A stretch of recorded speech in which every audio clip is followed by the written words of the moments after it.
In the shadows of history, some secrets have the power to shake entire institutions. What if a revelation about Pope Leo XIV, a figure shrouded in mystery and intrigue, could change the course of the Catholic Church forever? Join us as we delve into a fictional story that uncovers truth, betrayal, and the quest for justice. Stories that will leave you questioning everything you thought you knew. In the quiet darkness of the early morning hours, within the labyrinthine halls of the Vatican, a faint glow flickered from the corner of a dusty, rarely visited room deep inside the archives. It was a place few dared to enter, filled with ancient manuscripts, sealed scrolls, and forgotten relics of a bygone era. On this particular night, the air was thick with anticipation and mystery, as if the very walls held their secrets close, reluctant to surrender them easily. In the shadows, a lone figure moved silently, carefully unlocking a hidden compartment behind a false wall. This individual was an archivist of dubious reputation, known for bending centuries-old rules and bending his duties for a price. Rumours had long circulated that certain documents in these hidden recesses contained information too dangerous to reveal to the world, secrets powerful enough to threaten the integrity of the Church and its revered leader, the Pope. Tonight, curiosity and greed motivated his actions. As he removed a dusty, leather-bound box, his hands trembled slightly, not from fear, but from a burning desire to uncover something extraordinary. Inside, nestled in yellowed linen, was a manuscript that looked as if it had somehow survived 100 years of neglect. Its pages were fragile, the ink faded but still legible. A true relic, possibly penned by an eyewitness or recorded by someone close to the events of Pope Leo XIV's ascent. He hesitated briefly, pondering the danger of what he was about to do. These documents were forbidden, locked away for a reason. Yet the temptation to uncover the truth was irresistible. With trembling fingers, he carefully unsealed the manuscript and began to decipher the ancient writing. The words revealed a story, one that had been buried along with the secrets of a papacy shrouded in darkness. As he read, the archivist uncovered references to clandestine meetings, secret allies, and a series of mysterious events surrounding Pope Leo XIV. There were mentions of whispers within the Vatican walls, whispers of corruption, of power struggles, and of a hidden scandal that the church hierarchy had gone to great lengths to conceal. The manuscript hinted at a conspiracy that went far beyond simple intrigue. It suggested that the rise of Pope Leo XIV could have been manipulated by forces lurking in the shadows, aiming to control the highest seat of the church. The more he read, the more he realised that these revelations could change everything. Was Pope Leo XIV truly the righteous leader history had portrayed? Or was he a pawn caught in a game he could neither understand nor control? As the early morning light seeped through the small barred window, the archivist felt the weight of what he held. The potential to unearth a truth that could reverberate through centuries. But curiosity was not without its price. Every line he deciphered seemed to cast a darker pall over the image of the beloved pontiff. Secrets that had been carefully hidden for generations beckoned to be revealed. Yet he knew that exposing such truths could ignite chaos within the sacred walls of the Vatican itself. This was the beginning of something far greater than a mere curiosity, a dangerous pursuit that could forever alter perceptions of one of the most influential figures in history. And so, with the manuscript clutched tightly in his hands, the archivist made a silent vow. he would delve deeper into this long-buried mystery. The secrets of Pope Leo XIV were no longer beyond reach. They now had the power to reshape history itself. But whether those revelations would bring enlightenment or bring about ruin depended on who dared to uncover them and how they chose to wield that knowledge. As the days passed, the intrigue surrounding the mysterious manuscript grew within the shadowed corridors of the Vatican. The whispers of its existence spread quietly among a select few, those sworn to secrecy and bound by silent oaths. The story of the manuscript's discovery reached the ears of clandestine circles, groups of insiders who had long suspected that something was amiss in the hallowed halls of the church. These individuals, powerful in their own right, understood that uncovering forbidden truths could threaten the stability of the entire institution. Among these secretive figures was Cardinal Matteo Ricci, a seasoned churchman known for his sharp intellect and subtle influence. Though outwardly loyal to the Vatican's hierarchy, Ricci harboured doubts about the narrative of Pope Leo XIV's rise to power. Convinced that secrets lay beneath the polished veneer of the church's grandeur, Ricci saw this as an opportunity to probe deeper. He knew that if the manuscript's claims were true, they could reveal a web of political machinations, betrayals, and clandestine alliances that span decades. Meanwhile, within the church's power structure, suspicions began to stir.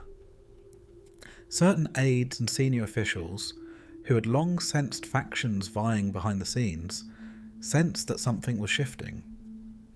Rumours circulated about a covert investigation into the recent papal conclave, the process that elevated Leo XIV to the throne. There was an unspoken tension, an awareness that the church's history might be darker than publicly acknowledged.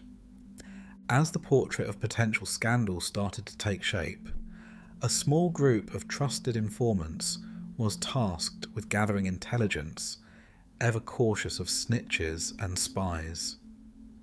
These individuals ranged from loyal clerics to political operatives, each aware that the truth could be their salvation or their doom. On the surface, everything appeared calm. The papal court continued its ceremonial rhythm. But behind closed doors, a different story was unfolding. Meanwhile, the archivist who had uncovered the manuscript found himself in a dangerous situation.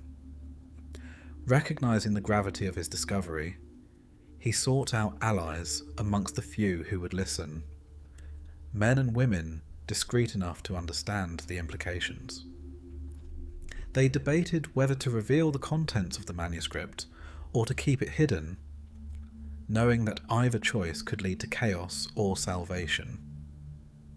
In the midst of this turmoil, an investigative bishop named Father Alessandro did his own digging.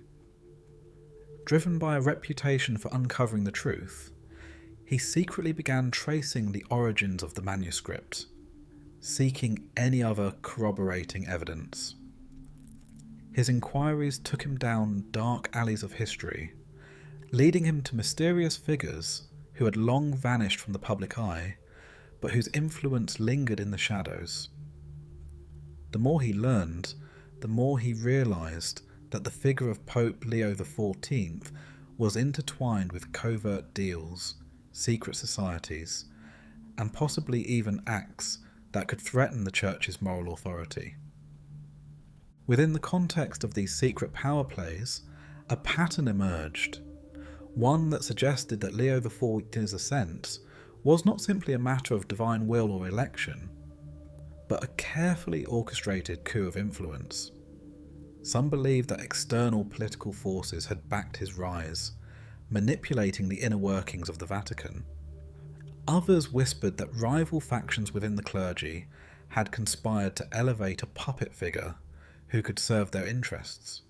The question of legitimacy and power loomed large. Was Leo XIV himself complicit? Or had he been unwittingly manipulated into the role he now held? As the web of suspicion tightened, the stakes grew higher.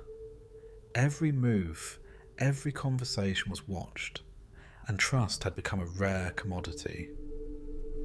In this tense environment, the secrets of the manuscript held the promise of revealing how much influence outside forces, be they political rulers, secret societies, or corrupted clergy, had played a part in shaping the papacy. Slowly, the pieces of a complex puzzle surfaced.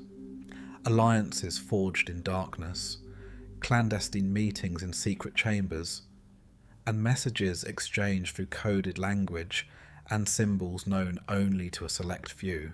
Amid this chaos, some within the church began to fear that the truth would trigger not only scandal, but also violent upheaval. For centuries, the Vatican had maintained an image of divine authority and moral righteousness.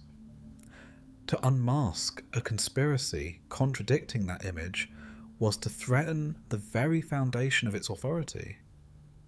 The internal struggle between those who wanted to protect the church's reputation and those who sought transparency was becoming more heated with each passing day. All the while, outside the Vatican's walls, whispers of rebellion, reform, and revolution stirred in distant lands. Echoes of a world increasingly skeptical of authority and hungry for truth. The discovery of the manuscript could ignite these fires anew, spreading revelations that might topple kingdoms or inspire new faiths based on honesty and reform. In the shadows, the slow but inexorable march toward uncovering the entire story was already underway. Each piece of new information added weight to the growing suspicion that Pope Leo XIV's papacy was built atop a carefully concealed foundation of secrets. Secrets that, if fully revealed, could change the course of history. As the investigation into the papal secrets deepened, a darker, more intricate conspiracy began to unveil itself. The more clandestine documents and testimonies the insiders uncovered, the clearer it became that Pope Leo XIV's rise was not merely a straightforward ascent of a pious leader, but rather the product of a carefully orchestrated web of hidden motives and clandestine alliances. Rumours whispered of secret societies operating within the shadows of the Vatican, their influence extending into the highest echelons of global politics and church hierarchy alike. Within the dimly lit chambers of the papal library, the senior advisors and select high-ranking officials met without fanfare or formal protocol. Their discussions centered around the growing fear that the manuscript, the key to unraveling these mysteries, could be leaked, exposing uncomfortable truths that might destabilize the delicate balance of power. They debated fiercely. Some believed the church should confront these secrets directly, while others pressed for secrecy at all costs, fearing the chaos that might ensue if truth were fully revealed. Meanwhile, the evidence increasingly pointed toward a clandestine network that had long operated behind the scenes, known among insiders as the Veil. This secretive group was rumoured to consist of influential figures, bishops, cardinals, and even lay elite, who shared a common interest in maintaining certain hidden agendas. Some believed that their goal was to manipulate religious doctrine for worldly power, to channel influence via covert deals, or to safeguard assets and wealth accumulated over centuries. One of the more startling revelations came from a series of coded correspondences intercepted by Father Alessandro's clandestine network. These letters alluded to an agreement made in shadow, referencing a clandestine council held during the early days of Leo XIV's papacy. The correspondence hinted that the Pope's ascension was secured through a quid pro quo, an alliance built on secrets and promises that had been kept hidden from the faithful. Further complicating matters was a series of sightings and reports of clandestine meetings held in secluded chapels and private chambers within the Vatican itself. Witnesses described figures cloaked in rare vestments, exchanging sealed documents and exchanging whispered confidences. Some reports even hinted that the new Pope's closest advisors had been selected not entirely based on spiritual merits, but for their loyalty to these secret factions. Simultaneously, external forces, powerful political entities from neighbouring kingdoms and distant empires, perceived the Vatican's internal struggles as an opportunity to influence its direction. Diplomatic envoys and underground agents had long sought leverage within the church's walls, aiming to sway decisions or secure favours in exchange for political support. The manuscript's revelations threatened to expose these foreign manipulations, fueling fears that the papacy was less an institution guided by divine will than a pawn in a larger game of power. In some underground circles, there were rumours of a shadowy organisation known as the Circle, believed to be connected to the ancient secretive orders that had fought for influence during the medieval period. This clandestine society was said to have members across Europe and beyond, working secretly through cunning diplomacy and covert operations, their goal being to preserve certain doctrines and suppress others that threatened their control. As the layers of conspiracy deepened, insiders discovered that the supposed purity of Pope Leo XIV's leadership was a carefully curated facade. The manuscript suggested a time when Leo was merely a figurehead, manipulated by powerful advisors who kept him in the dark about the true extent of their plans. It painted a picture of a papacy that was less a spiritual office and more a strategic pawn in a grand game of geopolitical chess, with the ultimate aim of consolidating influence across religious and secular realms. This revelation led some to question whether Leo XIV himself was complicit or simply a victim of manipulation. If he had been coerced into accepting the papacy, or if he was a ruthless opportunist, aware of the power he wielded, but still shackled by unseen masters. Either way, his image was forever tarnished by the realizations that he might have been nothing more than a puppet. Within this swirling chaos, the concept of truth itself was under siege. Every document, every whispered rumour seemed to reveal a fragment of a far larger and more complicated picture, one where morality and allegiance blurred into shades of grey. The Church's long-standing doctrine of divine authority appeared increasingly tenuous against the backdrop of these clandestine schemes. The very foundation of faith and trust in the papal office was being questioned in hushed conversations by the inner circles that once believed unfailingly in the sanctity of the Pope's divine mission. Notably, some of the most alarming revelations pointed to the deliberate manipulation of church doctrine to serve secular interests. Certain doctrines, long held as sacred, were now suspect to have been altered or suppressed to conceal inconvenient truths that could threaten the current power structures. The manuscript hinted at a series of doctrinal edits made during Leo XIV's tenure, undertaken in secret, to align the Church's teachings with the interests of those pulling the strings. As the web of the conspiracy thickened and more pieces of the puzzle fell into place, the tension among those who sought the truth grew unbearably intense. The investigator, Father Alessandro, had been meticulously gathering evidence, tracing rumours, and uncovering secret communications. His relentless pursuit finally brought him face to face with a discovery that threatened to shatter the entire facade the Vatican had carefully maintained for centuries.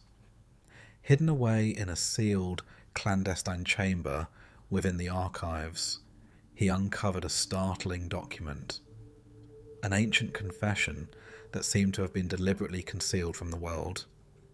The confessional note, written in a hurried but precise hand, was attributed to an unnamed high-ranking cleric, possibly even a former advisor or conspirator who had once served close to the Pope himself.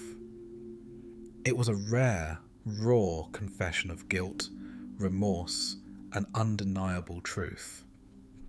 As Alessandro read the carefully guarded lines, a flood of revelations poured forth. The whisperings of clandestine meetings, the manipulation of papal elections, and a series of secret deals struck in shadowed chambers. The confession admitted that Leo XIV's papacy was engineered through influence and coercion, not divine appointment, and that the Pope himself was a pawn in a larger game. Meanwhile, the content of the confession laid bare an elaborate conspiracy, an intricate scheme orchestrated by hidden powers within and outside the Church. The confessor wrote of a secret cabal known as the Architects, whose members included influential cardinals, political puppeteers from distant nations, and wealthy elites who stood to gain from the Pope's elevation. This covert group had worked for years, manipulating events, suppressing dissent, and shaping doctrinal changes to serve their own interests. Certain key church doctrines had been altered or hidden altogether, their true meanings masked behind layers of symbolism and coded language used in official decrees. The confession detailed how the election of Leo XIV was a carefully choreographed event, a staged spectacle staged to appear as a divine will, but in reality orchestrated by those who held power in the shadows. In fact, Leo was chosen because of his loyalty to these secret factions, and he was groomed to serve as a puppet leader, whose actions could be easily manipulated for the greater design of the architects. In confessional words, the author admitted, Leo's spiritual role was a facade, a mask for the true puppet master, pulling the strings from unseen realms. These revelations prompted a series of profound questions. Was Leo XIV aware of these machinations? Or was he kept in the dark, a helpless figure caught in a game far outside his comprehension? The confessional noted that Leo had been kept deliberately uninformed about the deeper plans, his decisions often dictated by advisors and secret agents operating behind his back. The Pope's public image, the confession implied, was crafted through deception, highlighting his supposed divine authority, while concealing the sordid reality of political manipulation. The significance of the confession extended beyond mere scandal. It laid bare the dangerous nature of the conspiracy, the potential to destabilise not only the papacy, but the entire religious institution. If this document were to be leaked, it could ignite chaos among the faithful, undermine the Church's moral authority, and even usher in a period of violent upheaval. The implications could ripple through history, forcing believers and skeptics alike to question everything they thought they knew about divine power and spiritual authority. But perhaps the most chilling part was the mention of a plan, a scheme conceived by the architects to keep this secret hidden at all costs. The confession hinted at a final safeguard, a contingency plan to silence anyone who dared to reveal the truth. It described a network of spies, legal threats, and even assassination orders that had been enacted throughout the years to protect the secrets of the conspiracy. The author's tone was one of desperate warning, urging whoever found the confession to take extreme caution, for revealing the truth could result in lethal consequences. In the aftermath of this discovery, Alessandro knew that he faced an impossible dilemma: to expose what he had uncovered and risk unleashing chaos, or to hide it away and keep the secret buried, preserving the fragile veneer of stability in the church. His conscience warned him that silence was complicity, that ignoring the truth simply perpetuated the lies. Yet he was painfully aware that the power wielded by the architects meant that even the most well-intentioned revelations could be silenced coldly and permanently. Throughout this experience, Alessandro grappled with the weight of knowledge, knowing that unveiling the confession might ignite a seismic upheaval, but also that suppression would mean complicity in covering up centuries of deception. Every decision seemed fraught with peril, every step closer to the truth bringing him nearer to danger. If others discovered what he had uncovered, he could become a target, silenced forever, or worse. The revelation of the confession and the mounting evidence of a hidden conspiracy had set off a seismic tremor within the clandestine corridors of power inside the Vatican. As Alessandro struggled with the decision of whether to release the information to the world or to bury it forever, the very foundation of trust within the church began to fracture. The more he pressed onward, the more he realised that forces already aware of the growing threat were doing everything possible to silence him and anyone else who dared to expose the truth. From the shadows, trusted allies suddenly became enemies. Rumours spread of informants betraying those close to Alessandro, whispers of covert surveillance, and secret messages intercepted by unseen ears. The Vatican's most secretive enforcers, trusted to protect the institution, began to hunt for traces of the leak, employing spies, coded messages, and even subtle threats to intimidate Alessandro into stopping his investigation. Each step he took toward unveiling the conspiracy drew him deeper into a perilous chess game, in which the stakes were nothing less than the survival of the church's integrity. Betrayal came swiftly and unexpectedly. A trusted confidant who had shared vital intelligence vanished overnight, only to be replaced by a stranger who claimed to have become an advocate for silence. Alessandro's contacts, once dependable, started to fall silent, either in fear or as a result of intimidation. The clandestine forces behind the conspiracy had many layers of cover, hiding their true identities behind false facades, making every new revelation a potential trap. It became clear to Alessandro that he was being watched, perhaps even manipulated, and that exposing the truth could mean losing everything: his reputation, his safety, or his life. Despite the danger, Alessandro's resolve strengthened with every threat and setback. His conviction was fueled by the haunting realization that the conspiracy's concealment was a betrayal of the very faith he dedicated his life to uphold.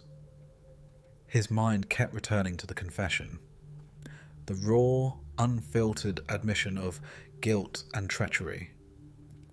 The secret factions that had manipulated the church from behind the scenes had effectively hijacked the divine mission, replacing truth with deception for their own dark purposes. He understood that revealing what he had uncovered might ignite a storm that could rip the church apart from within. But silence would be a moral betrayal, a betrayal of the millions of faithful who deserved to know the truth. The challenge was not only external, but internal as well. Alessandro found himself caught in a moral nightmare, balancing his duty to uncover and expose the conspiracy against his duty to remain alive. He was haunted by the thought of the millions who believed in the sanctity of the Church, what their reaction might be if the truth came to light. Would it lead to despair and disillusionment? Or would it ignite a necessary reform, a spiritual awakening that was long overdue? As these questions tormented him, he resolved that truth, no matter how destructive, could not and would not be silenced forever. Simultaneously, a new, more insidious form of opposition emerged. Prominent figures within the Church, who had long maintained cold, calculated facades of loyalty, began to operate in secret. Illuminated only by flickering candlelight, these individuals conspired in hidden chambers, discussing how to tighten control and neutralize Alessandro's efforts. There were covert meetings with high-ranking officials who exchanged hushed words about stopping the leak and protecting the Holy Office from scandal.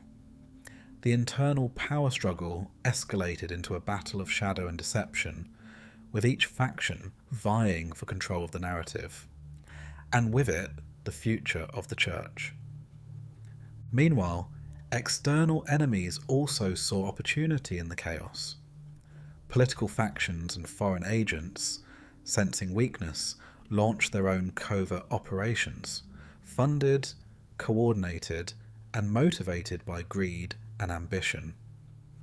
They sought to exploit the scandal's potential, aiming to sway church policies, or even to seize control through divided loyalties.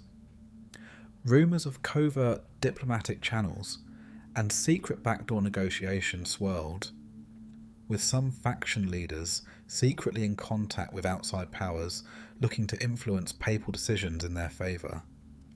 As Alessandro navigated this treacherous landscape, he discovered that the conspiracy extended far beyond what he initially imagined.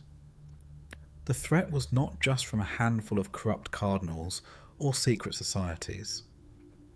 It was deeply woven into the fabric of the Church's hierarchy. Every time he unearthed new evidence, it seemed to reveal even more layers. Layers of manipulation, deception, and denial. Those who sought to protect the conspiracy understood that the longer they remained hidden, the more control they would retain, and the more devastating the fallout would be if the truth ever emerged. In this maelstrom of betrayal and danger, Alessandro found himself fighting a battle on two fronts, one against powerful enemies determined to silence him, and another within himself, struggling with the moral implications of exposing the truth. His perseverance was tested daily, as fear, exhaustion, and doubt threatened to overwhelm him. The culmination of Alessandro's relentless pursuit of the truth finally reached a critical turning point. After months of clandestine research, dangerous encounters, and near misses with those who wished to keep the conspiracy buried forever, he found himself standing at the precipice of revelation. The secret he had uncovered, the full extent of the conspiracy surrounding Pope Leo XIV, was now within his grasp. But with that knowledge came a profound burden, whether to expose it to the world or to suppress it forever for the sake of stability. The moment of truth arrived in the dead of night, when Alessandro secretly met with a small, trusted group of allies, individuals who had risked everything to support his cause. They huddled in a hidden chamber beneath a nondescript building, an unassuming corridor that concealed the weight of centuries of secrets.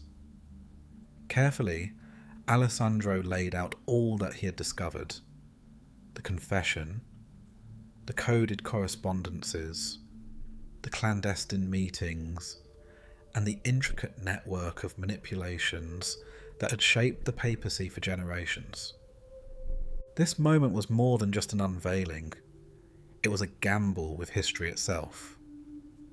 His allies understood that exposing these truths could cause chaos, potentially fracturing the very foundations of faith and authority. Yet they also recognised that the silence of concealment was a betrayal of moral duty, a cover-up of systemic corruption that had tainted the Church's divine mission for too long. Their deliberations were tense and fraught with emotion, each member weighing the risks of exposure against the moral imperative to reveal the darkness lurking behind centuries of sacred silence. As they debated, Alessandro felt the weight of the decision pressing heavily upon him.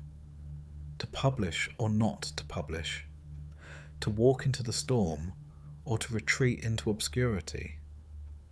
The stakes could no longer be measured in mere reputation.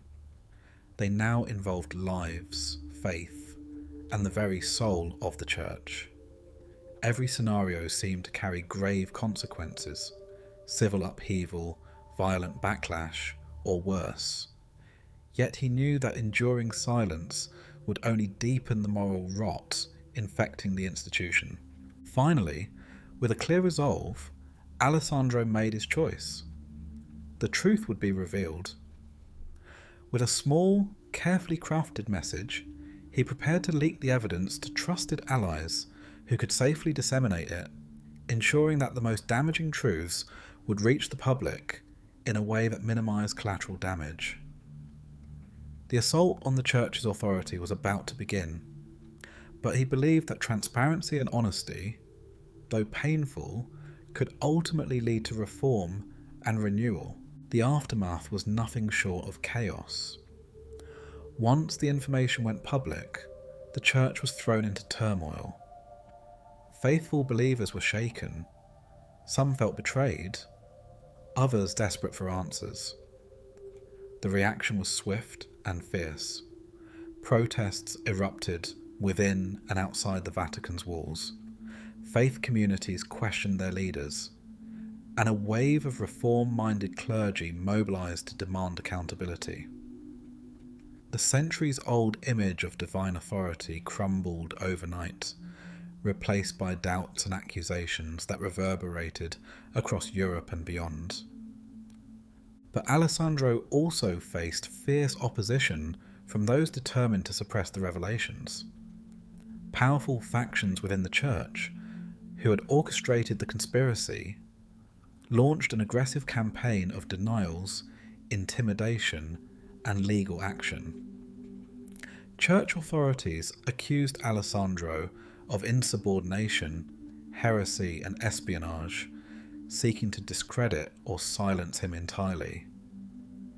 His life was increasingly at risk as he became a target of covert campaigns to discredit his character or eliminate him altogether. Yet amidst this turmoil, a new movement emerged, one fueled by those hungry for truth and justice. Reformers, reform-minded clergy, and even some former skeptics began to rally around the revelations. Their voices grew louder, demanding transparency, accountability, and a re-examination of the Church's doctrines. The scandal ignited debates about morality, corruption, and spiritual authenticity, sparking a spiritual awakening in many corners. The Church itself was forced to confront its internal fractures and hard truths. Bishops and cardinals who once dismissed Alessandro's findings were compelled to respond publicly, some expressing outrage, others quietly grappling with their own involvement. Some clung tightly to tradition, willing to fight to preserve the old order, while others saw an opportunity for reform, advocating for greater accountability and honesty from within the hierarchy. Even as the dust settled, the dominant questions remained. What was the true legacy of Pope Leo XIV? Had he been a victim or a mastermind? Could the Church recover from such a historic blow? And perhaps most powerfully, what lessons could be learned from this dark chapter?